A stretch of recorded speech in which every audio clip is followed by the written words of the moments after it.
चलिए बढ़ते हैं हमारी कहानियों की ओर। मेरा नाम पारस है और मैं एक पैरानॉर्मल एक्सपर्ट था। मुझे ऐसी जगह जाना बहुत अच्छा लगता था जो सदियों से बंद पड़ी हो या फिर उसमें कोई नहीं गया हो। मैं ऐसी सारी जगह एक्सप्लोर करता था। वो सारी बंद जगहों पर जाकर मैं ये देखता था कि क्या सच में वहाँ पर कोई भूत प्रेत है या फिर लोगों ने अफवाह बना दी है।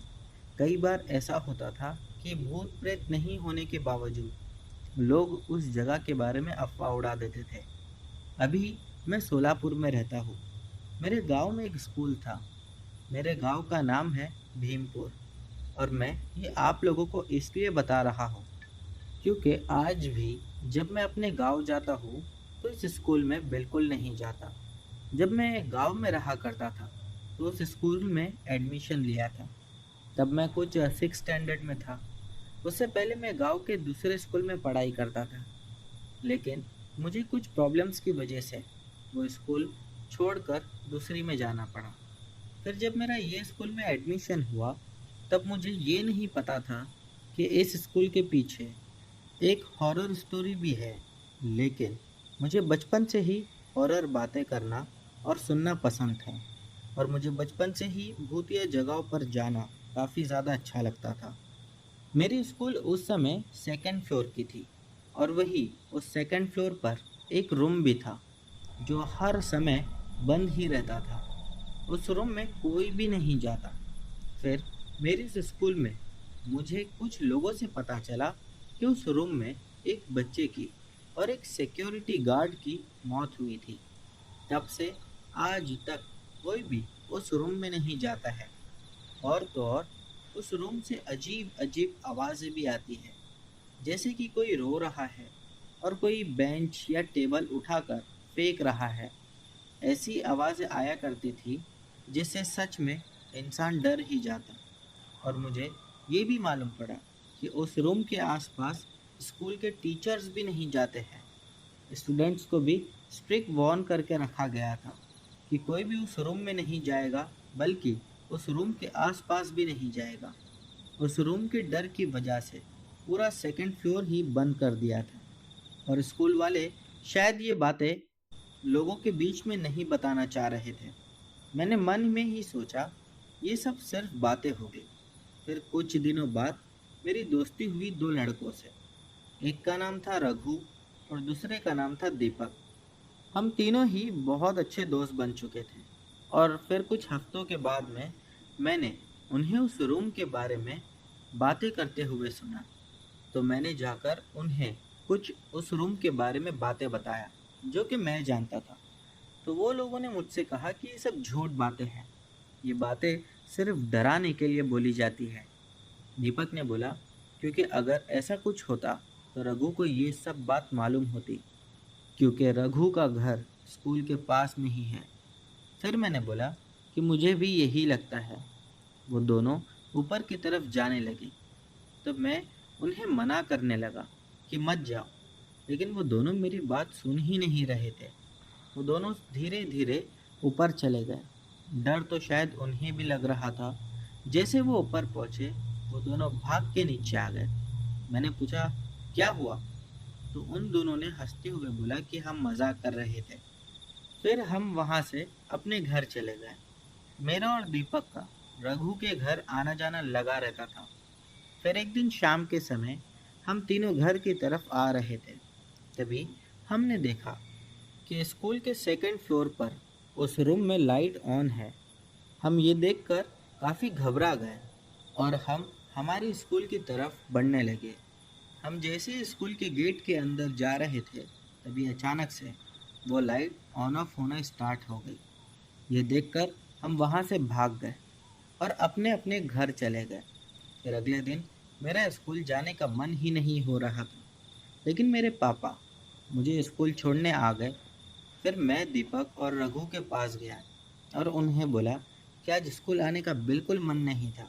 कल शाम को जो देखा उस वजह से मैं काफ़ी ज़्यादा डर गया था।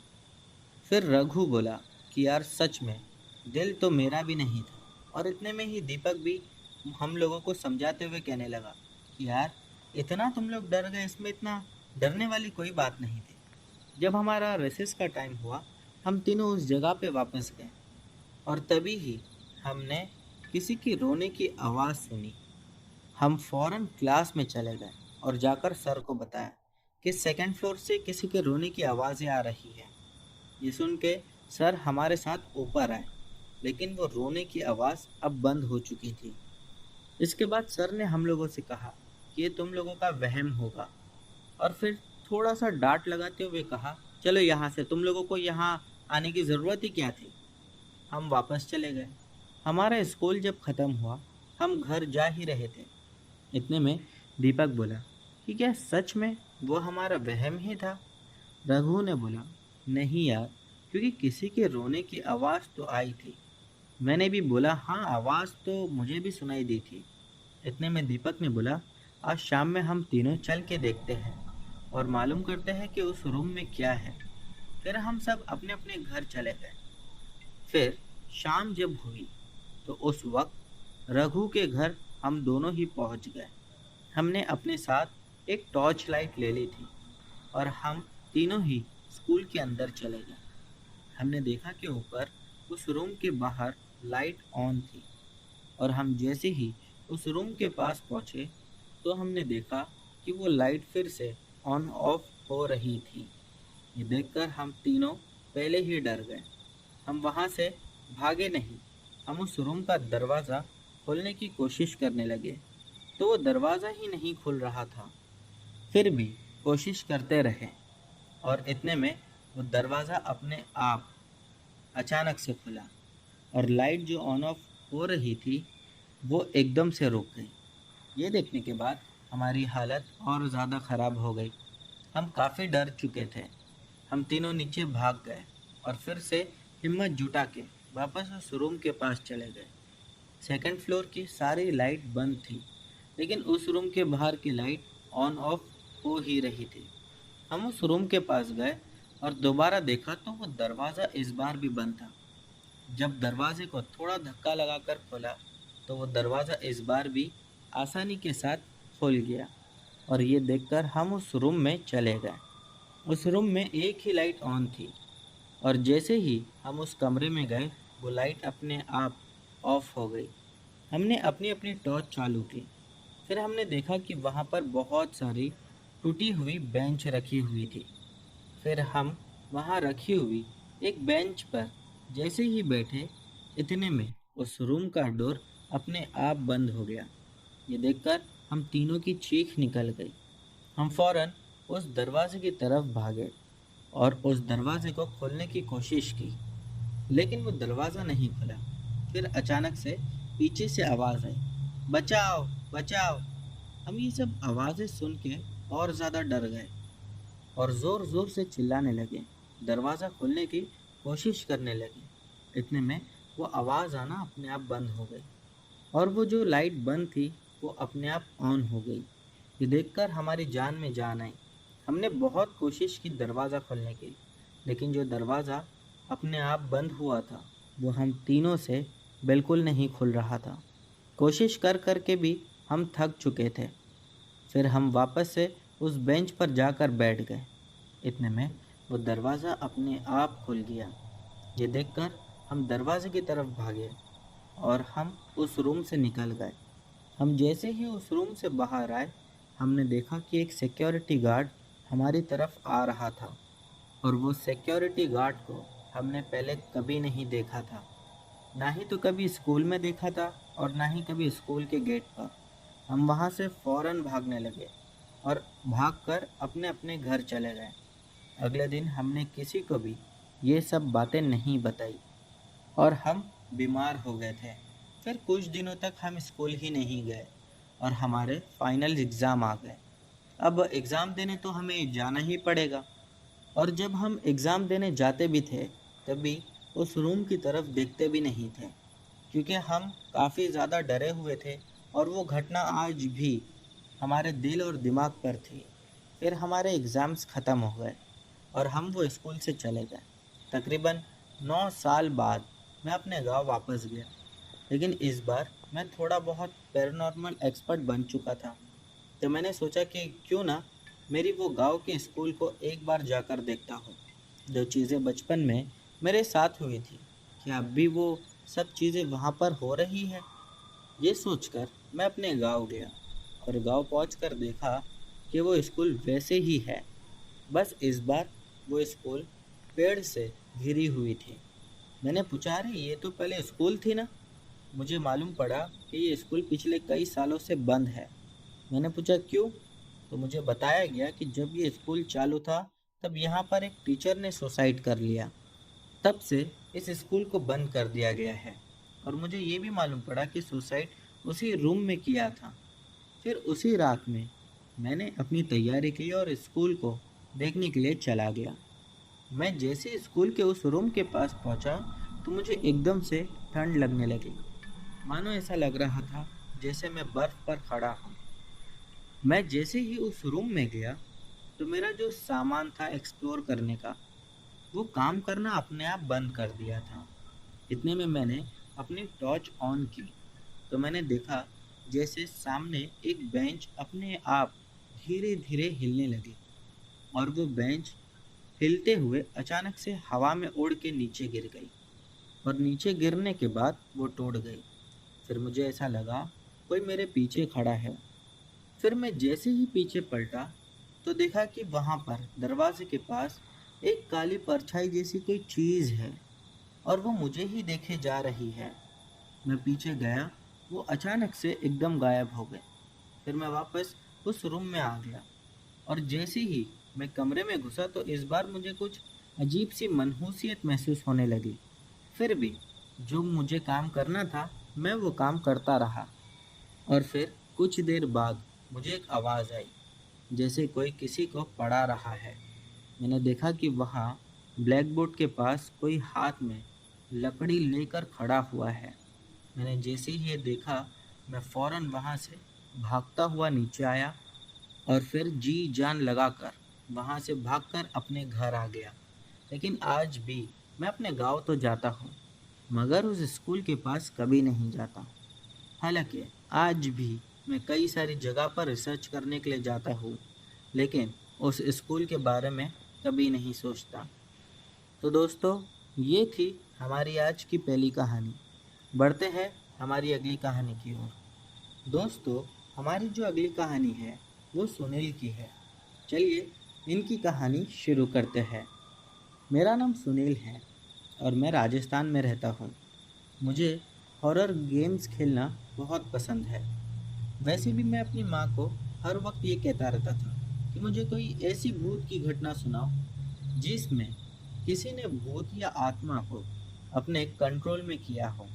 मेरी माँ ने मुझे एक फिर भूतिया कहानी सुनाई और वो कहानी कुछ ऐसी थी। मेरी माँ ने बताया कि हमारे ज़िले में एक आत्मा रहा करती थी जिसे कोई भी अपने काबू में नहीं कर पाया था और उस आत्मा को किसी देवी देवता से भी डर नहीं लगता था। माँ ने बताया कि वो आत्मा ने बहुत सारे लोगों को जान से मार दिया था। यही नहीं, कई पंडित और बाबा लोगों की भी उसने जान ले ली थी। और कई बार वो आत्मा इतनी ज़्यादा खूंखार हो जाती थी कि रास्ते में चलने वाले इंसानों पर हमला कर देती और बिना मतलब उन्हें जान से मार देती। ऐसे ही कई दिनों तक चलता रहा। उसके बाद अचानक पता नहीं कहीं से एक बाबा हमारे गांव में रहने के लिए आए। वैसे वो बाबा को देखकर समझ में आ रहा था कि वो बाबा कुछ ज़्यादा ही ज्ञानी आदमी है। कुछ दिनों बाद हमने उस बाबा को जाकर गांव की परेशानी बताई और उस आत्मा के भी बारे में बताया। पहले बाबा ने कहा कि मैं कोई भी गांव या ज़िले में ज़्यादा दिन तक नहीं रुकता हूँ, इसीलिए मैं किसी काम से अब बाहर जा रहा हूँ। उन्हें कल कुछ ज़रूरी काम से ही जाना था। वो अपने एक आदमी को यहाँ पर भेज देंगे और वो कुछ चीज़ें भी देकर जाएंगे उस आत्मा से बचने के लिए। फिर माँ ने बताया कि उस ज़िले के एक आदमी ने पूछा, बाबा आप कब तक फिर लौटोगे और ये आत्मा से कैसे छुटकारा हम पाए? जिस पर बाबा ने बोला कि वो आदमी एक ही दिन में आ जाएगा, घबराने की कोई बात नहीं। और रही बात उस आत्मा की, उसे मैं वापस आकर हमेशा के लिए अपने काबू में कर लूँगा। फिर ऐसा बोल के बाबा कहीं चले गए। अगले दिन सुबह होते ही एक और आदमी आया और उन्होंने बोला कि उन्हें वो बाबा ने भेजा है। फिर उस आदमी ने हमें एक काला धागा दिया और बोला, इसे अपने अपने घर के बाहर बांध लो। उसके बाद कुछ दिनों तक हमारा ज़िले में काफ़ी शांति बनी रही, लेकिन वो बाबा दोबारा नहीं है। काफ़ी समय बीत चुका था। फिर गांव के सभी लोग मिलकर उसी आदमी के पास गए जिस आदमी को उस बाबा ने भेजा था, और जाकर उस आदमी से पूछने लगे कि बाबा तो जल्दी ही लौट कर आने वाले थे, फिर अब तक क्यों नहीं आए। जिस पर उस आदमी ने बोला कि वो भी उनका इंतज़ार कर रहा है। उन्होंने मुझे बोला था कि जब तक मैं नहीं आऊँगा तुम इस ज़िले में ही रहना। हम अभी ये सब बात कर ही रहे थे कि इतने में कुछ लोग वो बाबा को उठा के लेके आए। फिर हमने पूछा उन लोगों को कि इन्हें क्या हुआ। उन लोगों ने बोला कि ये हमें रास्ते में बेहोश मिले, जिसके बाद हमने इन्हें उठाकर अपने घर लेकर गए और इन्हें होश में ले आए। फिर इन्हें खाना खिलाया, लेकिन जब से हमने इन्हें होश में लाया है तब से ये बाबा अजीब अजीब हरकतें कर रहे हैं। और जब हमने इन्हें खाना खिलाया तो खाना ऐसा खाए जैसे कोई जानवर खा रहा है। इनके शरीर में लगता है मानो कि किसी जानवर की आत्मा घुस गई है। उसके बाद वो लोग बाबा को उनके घर में रख कर चले गए और हम भी वहाँ से चले गए। वो जो दूसरा आदमी था जिसे बाबा ने भेजा था, वो बाबा की ऐसी हालत देखकर काफ़ी ज़्यादा घबराया हुआ था। और जब हम सभी लोग अपने अपने घर चले गए तब वो भी पता नहीं कहीं चला गया था। जब शाम को हम सब बाबा के पास पहुँचे तो बाबा अभी भी सो ही रहे थे। हमने पूछा, बाबा आप अभी उठोगे या फिर से सोते रहोगे। तो दूसरे आदमी ने बोला, नहीं, मैंने इनको जगाने की कोशिश की मगर बाबा बिल्कुल नहीं उठे। जिस पर गांव के लोगों ने कहा कि ठीक है, हम रात तक फिर से एक बार आएंगे। और सभी लोग दोबारा अपने अपने घर पर चले गए।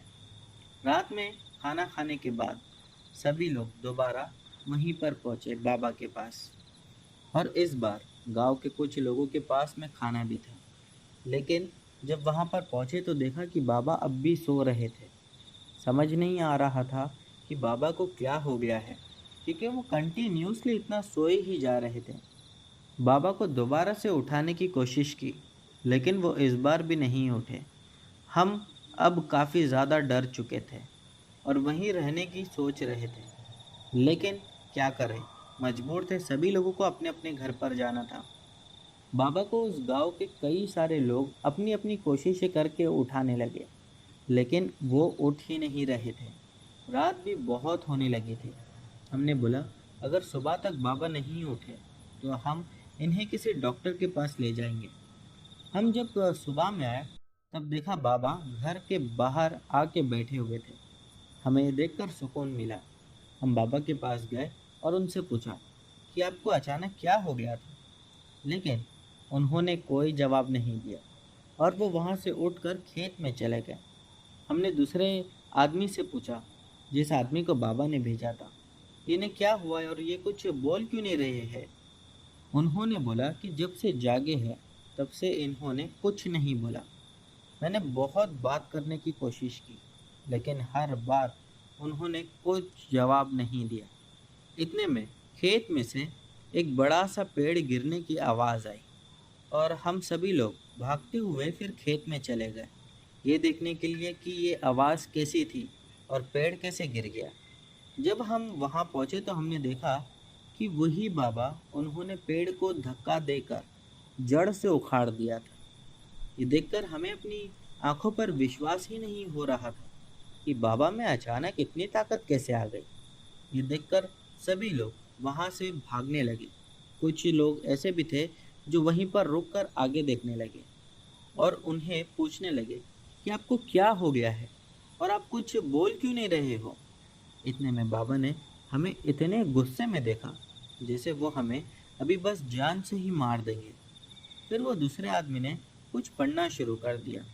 ये सुन के बाबा एकदम से शांत हो गए और घर चले गए। ये सब चीज़ें देखकर वो बाबा और ज़िले के सभी लोग डर गए और हैरत में पड़ गए कि बाबा को अचानक क्या हो गया है। अगले दिन हम सब बाबा के घर पर गए, ये देखने के लिए कि क्या अब वो पहले जैसे ठीक हुए या अब भी नहीं। तो हमने देखा कि बाबा आंख बंद करके बैठे हैं। हम कुछ बोलते, बाबा ने ज़िले के एक बच्चे का हाथ पकड़ के अपने मुंह में घुसा लिया। ये देखकर हमें तो ऐसा लगा मानो एक मिनट के लिए कि बाबा अब उस बच्चे का हाथ पूरा खा जाएंगे। उसके बाद हमने उस बच्चे का हाथ छुड़ाने की बहुत कोशिश की, लेकिन हम नहीं छुड़ा पाए। फिर उस आदमी ने बहुत विनती की, लेकिन बाबा ने हाथ ही नहीं छोड़ा और उसने दोबारा से कुछ पढ़ना शुरू किया, जिसके बाद बाबा दोबारा शांत हो गए और जिस बच्चे का हाथ वो खा रहे थे, उसी बच्चे का हाथ लेकर वो सहलाने लगे और उस बच्चे को चुप करा रहे थे। इस घटना के बाद वो हर दिन में किसी न किसी को परेशान करने लगे। ये देखकर वो जो दूसरा आदमी था वो बोला कि मुझे लगता है इन पर किसी का साया हावी हो चुका है। ये सुनकर जिले के लोगों ने कहा, यहाँ पर एक आत्मा रहा करते थे। फिर जब बाबा यहाँ पर रहने के लिए आए तो हमने इन्हें ये सारी बात बताई और उन्होंने कहा कि ठीक है, अभी तो मैं जा रहा हूँ, लेकिन आने के बाद उस आत्मा को अपने कंट्रोल में कर लूँगा। और उसके अगले दिन आप आ गए और उसके बाद से जब से हमें ये बाबा मिले हैं, तब से इनकी हरकतें कुछ अजीब सी हो गई है। हमारी सारी बात सुनने के बाद उस आदमी ने कहा कि ठीक है, अब मुझे समझ में आ रहा है कि बाबा के साथ क्या हुआ है। मैं किसी और को भी बुला लेता हूँ जो हमारी पक्का मदद करेंगे। फिर उसी रात में उस आदमी के साथ और कुछ 3 लोग आए। उसी रात से उन लोगों ने पूजा वगैरह शुरू कर दी और फिर अचानक से बाबा, जो कि वापस सो चुके थे, वो एकदम से जाग उठे और गुस्से से वहाँ रखी हुई चीज़ों को फेंकने लगे। फिर वही बाबा ने गुस्से में कहा कि तुम कितनी भी कोशिश कर लो, मैं इसे छोड़कर नहीं जाऊंगा। इतने में वो दूसरे वाले आदमी ने कुछ और मंत्र पढ़ा और बाबा को शांत कर दिया। फिर लगातार 1 महीने तक वो आदमी पता नहीं बाबा के साथ कुछ तो कर रहा था, यानी कि रोज़ाना वो मंत्र पढ़ता और बाबा पर फूंक देता। वो अपनी पूरी कोशिश कर रहे थे, लेकिन बाबा ठीक ही नहीं हो रहे थे और हर बार बाबा के अंदर की आत्मा एक ही बात बोल रही थी, इसे छोड़कर मैं कहीं नहीं जाऊंगा, और अगर जाऊंगा तो इसे इस दुनिया से लेकर ही जाऊंगा। एक अजीब बात ये भी थी कि वो जो अंदर की आत्मा थी, वो कभी ऐसा दिखाती कि वो किसी लड़की की आत्मा है, या फिर कभी वो ऐसे दिखाती कि वो किसी लड़के की आत्मा है।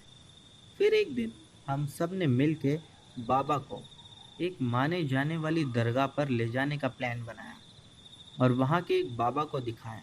तो उस बाबा ने अपनी पढ़ाई से पता नहीं कैसे उससे बात की, यानी कि उस आत्मा से, और बोला कि तुम जो कोई भी हो, ये बाबा को छोड़ दो, वरना मैं तुम्हें हमेशा के लिए कैद कर लूँगा। ये सुन के बाबा एकदम से उठे और उस दरगाह के बाबा को एक जोर से थप्पड़ लगा दिया। उस बाबा को थप्पड़ लगाते ही वो समझ गया कि ये मेरे बस की बात नहीं है। फिर इसके बाद उस दरगाह वाले बाबा ने ज़िले के सभी लोगों को बोला कि आप लोग इन्हें यहाँ से लेकर चले जाओ। फिर एक दिन अचानक बाबा ने सबको बुलाया और हम सब से कहा कि आप सभी लोग अपने अपने खेत में एक एक बरगद के पेड़ लगाओ, इससे मुझे सुकून मिलेगा और मैं आप लोगों को परेशान भी नहीं करूँगा। फिर हम सब ने अपनी खुशी और सुकून मिलने के लिए अपने अपने खेत में एक बरगद का पेड़ लगा दिया। उस दिन के बाद से हमारे ज़िले में बहुत शांति थी और बाबा ने भी हमको परेशान करना बंद कर दिया था। फिर कुछ दिनों तक हम लगातार बरगद का पेड़ उगाते रहे। तकरीबन 1.5 महीने के बाद रात के लगभग 4 बजे वो बाबा ने हम सबको अपने घर बुलाया और हमें बोला कि मैं जा रहा हूँ। तो ज़िले के कुछ लोगों ने बोला कि इस समय आप कहाँ जा रहे हो? जिस पर बाबा ने बोला कि मैं अकेला जा रहा हूँ और इस बाबा को छोड़कर जा रहा हूँ। मतलब वो आत्मा ने कहा कि मैं बाबा के शरीर को छोड़कर जा रहा हूँ और मैं आप लोगों को कभी दोबारा परेशान करने नहीं आऊँगा। इसके बाद वो जो आदमी बाबा के साथ था वो बोला कि आप हो कौन और अचानक से ये बाबा के शरीर में कैसे आ गए। तो उस आत्मा ने बोला कि जिले के एक आदमी ने यहाँ पास ही के बरगद के पेड़ को कटवा दिया था जिस पे मैं कई सालों से रहता था। और रही बात ये बाबा की, तो जिस दिन ये आ रहे थे तो मैंने इन्हें देख लिया था कि ये मुझे कैद करने आ रहे हैं। इसीलिए मैं इनके शरीर में घुस गया और ज़िले का वो आदमी भी मुझे नहीं दिखाई दिया जब से उसने मेरा घर तोड़ा था। लेकिन तुम लोगों की अच्छाई ने मुझे रोक लिया। इतना कहकर वो आत्मा बाबा के शरीर को छोड़कर हमेशा हमेशा के लिए चले गई। और अगले दिन वो दोनों बाबा भी हमारे ज़िले से चले गए। तो ये थी मेरी माँ की बताई हुई कहानी। अब बढ़ते हैं दोस्तों हमारी अगली कहानी की ओर। दोस्तों हमारी जो अगली कहानी है ये भी काफ़ी मज़ेदार है। चलिए कहानी शुरू करते हैं। पुराने समय की बात है।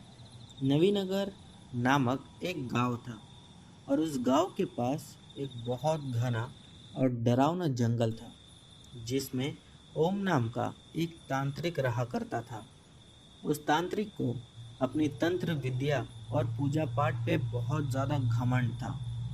वो जिसे चाहे अपने वश में कर सकता है। जब ये बात नवीनगर के लोगों को मालूम पड़ी कि वो तांत्रिक गांव के कई लोगों को अपने वश में कर रहा है और उनसे गलत काम करवाता है, फिर थोड़े ही दिनों में उन्हें पता नहीं कैसे गायब कर देता है।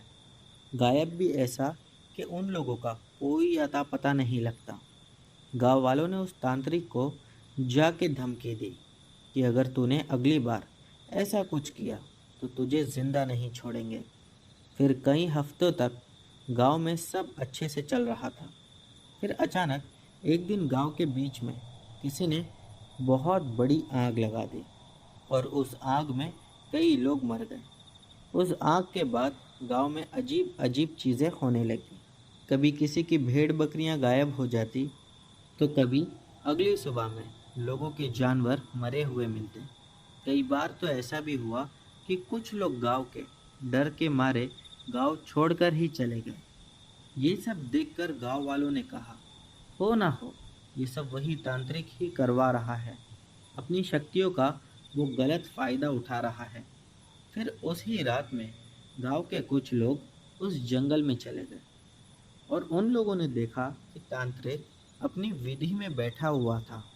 गांव के लोग उसके घर में घुस गए और उस तांत्रिक से बिना कुछ बोले उसे पकड़कर उसी के घर के अंदर एक कुर्सी पर बिठा दिया और उस कुर्सी पर बिठाने के बाद उसे बांध दिया और उसे जिंदा जला दिया था। वो ज़ोर ज़ोर से चिल्लाता रहा कि बचाओ, अगर मुझे मार दोगे तो बहुत पछताना पड़ेगा। लेकिन कोई भी उसे बचाने नहीं गया। वो तांत्रिक उस कुर्सी पे तड़प तड़प के मर गया। गांव वाले सोचते थे कि अब उन्हें उस तांत्रिक से हमेशा के लिए छुटकारा मिल गया। फिर गांव में लगभग 2-3 साल काफ़ी अच्छे से सबके बीते और शांति बनी रही। तभी वहाँ उस गांव में शहर से 3 लड़के आए और वो गांव में रहने के बजाय जंगल में टेंट लगाकर रहने लगे।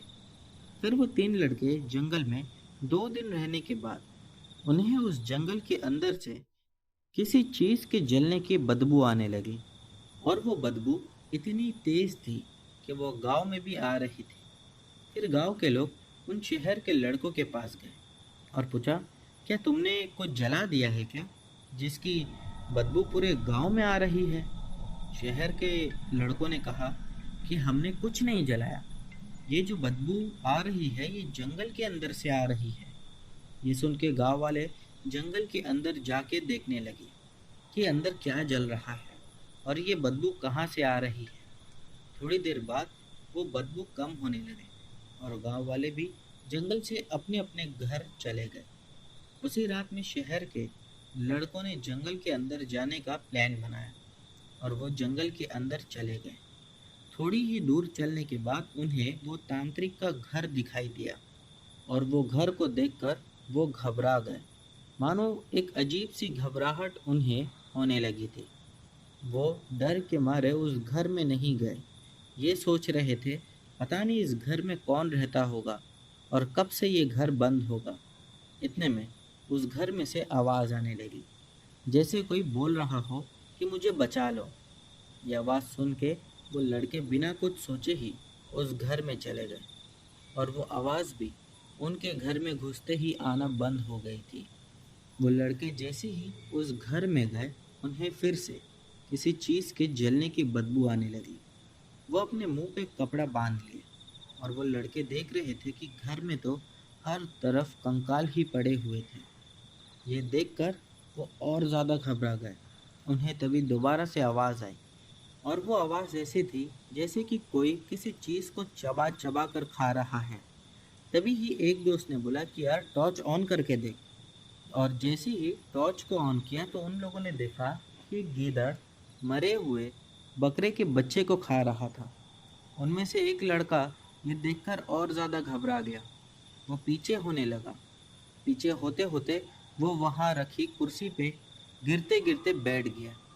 और जैसे ही वो उस कुर्सी पे बैठा, उसके अंग में उस तांत्रिक की आत्मा आ गई। और जैसे ही वो आत्मा उस लड़के के अंग में आई, वो लड़के के हाल चाल एकदम बदल गए थे।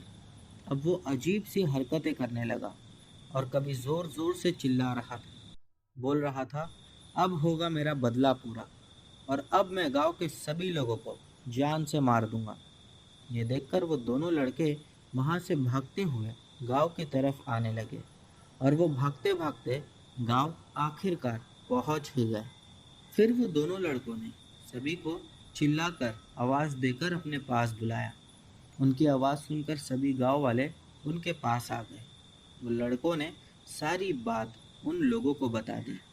इतने में वो लड़का वहां आ गया जिसके अंग में आत्मा थी। ये देखकर सभी लोग अपनी जान बचा के भागने लगे, और वो आत्मा सब चीज़ें बर्बाद करना शुरू कर रही थी। वहाँ रखी भैंसों को भी मार दी, और कई सारे घर आग लगाकर जला दी। जोर जोर से चिल्ला रही थी वो आत्मा कि मैं अब अपना बदला लेकर ही रहूंगा। गांव के कुछ लोग और ये दो लड़के जंगल में जाके चुपचाप उसी घर के पास चले गए। वहाँ उस समय गांव का सरपंच भी था। वो सरपंच इन लोगों को चिल्लाने लगा, बोलने लगा, तुम्हें किसने बोला था कि जंगल के अंदर जाओ, और उस घर में जाने की क्या ज़रूरत थी। वो दोनों लड़के माफ़ी मांगने लगे, और अपने दोस्त को उस आत्मा के चुंगल से कैसे बचाए उसके बारे में पूछने लगे। सरपंच ने कहा, हमें तुम्हारे दोस्त को वापस उसी घर में ले जाना होगा, और उसे उस कुर्सी पर बैठाना होगा, तो शायद तुम्हारा दोस्त बच जाएगा। फिर सभी लोगों ने मिलकर एक प्लान बनाया, और प्लान ये था कि जिसने पिछली बार उस कुर्सी को जलाया था वही आदमी को वापस बुलाओ। फिर गांव के कुछ लोग उस आदमी को बुलाने गए, और थोड़ी ही देर में वो लोग उसे बुला लाते हैं। फिर कुछ लोग उस तांत्रिक के घर की तरफ बढ़ते हैं, और कुछ लोग उस लड़के को बुलाने के लिए वहां से आगे बढ़े। उस तांत्रिक के घर की तरफ जब सभी लोग पहुंच गए, तो जैसे तैसे सभी लोगों ने मिलकर उस आत्मा को, यानी कि वो लड़के को जिसके अंग में तांत्रिक की आत्मा थी, उसे तांत्रिक के घर के पास बुला ही लिया। और फिर जिस आदमी ने पहले उस तांत्रिक को जलाया था, उसे उसी तांत्रिक के घर के दरवाजे पर खड़ा रखा। जब उस लड़के ने जिसके अंग में तांत्रिक की आत्मा थी उस आदमी को देखा, तो वो भागते हुए उसे जान से मारने के लिए उसकी ओर आगे बढ़ी। फिर जैसे ही वो आत्मा उस आदमी की ओर आगे बढ़ रही थी, वो आदमी धीरे धीरे अपने कदम अंदर ले जा रहा था, और अंदर ले जाकर वो कुर्सी के पास खड़ा हो गया। जैसे ही वो आत्मा, यानी कि वही लड़का, उस घर के अंदर घुसा, तभी सभी लोगों ने उसे पकड़ लिया और कुर्सी पर बिठा दिया। इसके बाद जैसे ही वो कुर्सी पर बैठा, तब उस तांत्रिक की आत्मा अपने आप वो लड़के के शरीर से निकल गई, और दोबारा उसी आदमी की ओर बढ़ने लगी जिसने उसे पहले जलाकर मारा था। फिर मौका मिलते ही सभी लोग वहाँ से बाहर भाग जाते हैं।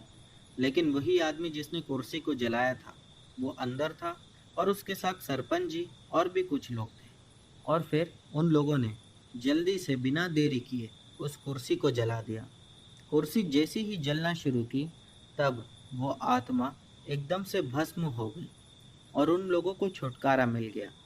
ये लोग गांव आकर देखने लगे तो आधा गांव जल चुका था और वो लड़के भी शहर लौट चुके थे। दोस्तों, इसमें खाली एक बात अजीब ये थी कि जिस कुर्सी पर बिठाकर तांत्रिक को जलाया गया था, वो कुर्सी भी आधे से ज़्यादा जल चुकी थी। लेकिन पता नहीं फिर कैसे वो कुर्सी पहले जैसी एकदम नॉर्मल और ठीक ठाक थी। इसीलिए दोबारा जब उस कुर्सी को जलाया गया तो उसकी राख लेकर गंगा नदी में बहा दिया गया, और उसके बाद गांव के सभी लोगों को उस तांत्रिक की आत्मा से मुक्ति मिल गई। तो दोस्तों, ये थी हमारी आज की तीसरी कहानी। बढ़ते हैं हमारी अगली कहानी की तरफ। दोस्तों, हमारी अगली कहानी रोनी की है। चलिए इनकी कहानी शुरू करते हैं। मेरा नाम रोनी है। आज जो कहानी मैं आपको बताने जा रहा हूँ, ये मेरे साथ 5 साल पहले घटी थी। वैलेंटाइन डे की रात में मेरे साथ मेरी गर्लफ्रेंड भी थी। आप लोग तो जानते ही होंगे कि जो भी लोग प्यार के बारे में सोचते हैं या जानते हैं, उनके दिमाग में कुछ अच्छे अच्छे पल या फिर अच्छी अच्छी हसीन यादें रहती हैं। लेकिन कई बार हम सब ने ये भी सुना होगा कि कुछ प्यार करने वालों की कहानियाँ ऐसी होती है जिस पर यकीन करना थोड़ा मुश्किल होता है। तो ऐसे ही कुछ मेरी और मेरी गर्लफ्रेंड के साथ हुआ था। मेरी गर्लफ्रेंड का नाम नेहा था। हम दोनों वैलेंटाइन डे सेलिब्रेट करने एक अच्छे से रोमांटिक कपल स्पॉट पर जा रहे थे। हम अपनी कार से जा रहे थे। रास्ते में हमने एक ब्रिज को देखा और उस ब्रिज पर हम आगे बढ़ने लगे। फिर हम लोगों ने देखा कि एक बड़ा सा साइन बोर्ड था। उसके ऊपर उस ब्रिज का नाम था इमली ब्रिज। नेहा ने ब्रिज का नाम देखकर हंसते हुए बोला कि ब्रिज का नाम तो देखो, इमली ब्रिज। मैं भी सुनकर हंसने लगा। उसके बाद जब मैं कार ड्राइव कर रहा था तो मैंने कोने में एक लड़की को देखा जिसने अपना सर नीचे की हुई खड़ी थी। मैं फौरन से कार को रोक दिया। नेहा ने बोला, क्या हुआ, कार क्यों रोक दी? मैं कुछ बोलता इससे पहले मैं कार से उतर के देखने लगा, लेकिन मुझे अब वो लड़की कहीं नहीं दिखाई दी। मैं फिर से कार में बैठ गया और फिर से नेहा ने पूछा कि क्या हुआ। मैंने बोला, मुझे वहाँ साइड में एक लड़की दिखाई दी थी, मगर जब मैं कार से उतरा और उतर कर देखा तो वहाँ कोई नहीं था। नेहा ने बोला, यार तुम्हें कभी भी कुछ भी दिखता है। मैंने बोला, हाँ हो सकता है कि शायद ये मेरी आंखों का धोखा होगा। फिर मैंने कार स्टार्ट की और आगे बढ़ने लगा। इतने में मुझे मेरे एकदम पास से एक आवाज़ आई, मानो जैसे कोई पूछ रहा हो कि तुम कौन सी लड़की से मिलने गए थे। मैंने ये आवाज़ सुनकर मानो कार को दोबारा एकदम से रोक दी, और मैंने जैसे ही अपनी साइड की सीट पर देखा तो नेहा की जगह उस सीट पर एक लड़की थी जिसका आधा चेहरा पूरी तरह से फूटा हुआ था और हाथ पैर एक दूसरे में एकदम घुसे हुए थे। देखकर मेरी तो जान ही निकल गई थी। मैं कुछ करता, इतने में उस लड़की ने कहा कि तुम उस दिन मुझसे मिलने क्यों नहीं आए और किससे मिलने चले गए थे। मैंने डरते हुए पूछा, तुम हो कौन और किस लड़की की बात कर रहे हो? तो उस लड़की ने कहा, मैंने उस दिन तुम्हें इस ब्रिज पर आने को कहा था, लेकिन तुम नहीं आए और किसी और लड़की से मिलने चले गए। आज मैं तुम्हें छोड़ूंगी नहीं। ये कहकर उसने मुझे कार से बाहर फेंक दिया। मैं जैसे खड़ा हुआ वहाँ से भागने के लिए, तो मैंने देखा कि उस लड़की ने नेहा को हवा में उठाकर ब्रिज के नीचे पानी में फेंक दिया। ये देखकर मैं वहीं पर बेहोश हो गया, और जब अगले दिन मुझे होश आया तो मैंने अपने आप को एक हॉस्पिटल में पाया, और मैंने देखा कि मेरे हाथ पर बहुत सारे स्क्रैच मार्क्स थे। फिर मैंने वहाँ खड़ी एक नर्स से पूछा। मैंने कहा कि ये सब कैसे हुआ और मैं कहाँ था? नर्स ने बोला, तुम्हें यहाँ पर एक लड़की लेकर आई थी। मैंने बोला, लड़की? फिर मैंने बोला, वो लड़की का नाम क्या है? जिसने मुझे यहाँ लेकर आया। और अभी वो कहाँ है? नर्स ने बोला कि वो कुछ खाने को गई है। फिर कुछ घंटों बाद मैंने देखा कि नेहा मेरे पास आई। ये देखकर मुझे अपनी आंखों पर विश्वास ही नहीं हो रहा था। मैंने उससे पूछा, क्या नेहा तुम ही हो? तो नेहा ने बोला कि हाँ, मैं ही हूँ। फिर नेहा ने बोला कि तुम्हें अचानक क्या हो गया था? तुम अजीब अजीब सी हरकतें कर रहे थे, और तो और तुम कार से उतर कर किसी से बातें भी कर रहे थे। तभी वहाँ खड़ी एक नर्स ने पूछा, क्या तुम पिछली रात को इमली ब्रिज के पास से तो नहीं जा रहे थे? नेहा ने बोला कि हाँ, हम उसी ब्रिज के पास से जा रहे थे। तब उस नर्स ने बताया कि वो ब्रिज हॉन्टेड माना जाता है और रात के समय वहाँ कोई नहीं जाता। तभी नेहा ने पूछा कि उस ब्रिज को हॉन्टेड क्यों कहा जाता है? तब नर्स ने बताया कि कई साल पहले एक इमली नाम की लड़की उसी ब्रिज के पास से जा रही थी, और उसी ब्रिज को लगकर जो गांव पड़ता है, उसी गांव में उसका आशिक रहा करता था। इमली उस लड़के से काफ़ी ज़्यादा प्यार करती थी। पता नहीं, वो लड़का शायद उससे प्यार नहीं बल्कि दिखावा कर रहा था, क्योंकि जब इमली ने उससे शादी करने के लिए कहा तो उस लड़के ने कहा कि तेरे घर वाले तो गरीब हैं और इसीलिए मेरे घर वाले मानेंगे नहीं। और इसके बाद कई बार ऐसा हुआ कि इमली के ज़्यादा जिद करने पर इमली के माता पिता उस लड़के के घर पर जाते और जाकर अपनी बच्ची की शादी की बात करते। लेकिन हर बार वो लोग इमली के माता पिता की बेइज्जती करके उन्हें घर से भगा देते। बल्कि यही नहीं, अब ऐसा भी हुआ था कि गांव के कुछ लड़के भी इमली की और उसके माता पिता की बेइज्जती करते थे। फिर इमली ने सोच लिया था कि अब उसे क्या करना है। इसीलिए वो सीधा उसी लड़के के पास गई और उससे जाकर कहने लगी कि अगर वो कल सुबह में उस ब्रिज के पास नहीं आया तो वो कूद कर अपनी जान दे देगी। और वैसे ही हुआ। इमली सुबह से लेकर शाम तक उसका इंतज़ार करते रही, मगर वो उस ब्रिज पर नहीं आया और इमली ने कूदकर अपनी जान दे दी। उसके मर जाने के बाद इमली की लाश तक नहीं मिली। उस नदी में पता नहीं कहीं उसकी लाश खो गई थी। बस फिर क्या था, उस दिन के बाद से लेकर आज तक जब भी कोई अकेले रात के समय उस ब्रिज पे से जाता है तो इमली सोचती है कि ये वही उसका आशिक होगा, इसीलिए उस पर जानलेवा हमला कर देती है। लेकिन आज तक कभी भी किसी को भी इमली ने जान से नहीं मारा। ये बात सुनकर रोनी यानी मैं नेहा से कहने लगा कि दोबारा हम कभी भी उस ब्रिज की ओर देखेंगे भी नहीं। तो दोस्तों, ये थी आज की सभी कहानियाँ। उम्मीद करता हूँ कि सभी कहानियाँ आप लोगों को अच्छी लगी होगी। दोस्तों, इनमें से जो भी कहानी आप लोगों को अच्छी लगी हो उसके बारे में नीचे कमेंट सेक्शन में लिखना मत भूलना। और चैनल पर नए हो तो बिना सब्सक्राइब किए मत जाना। मिलते हैं हमारी अगली वीडियो में।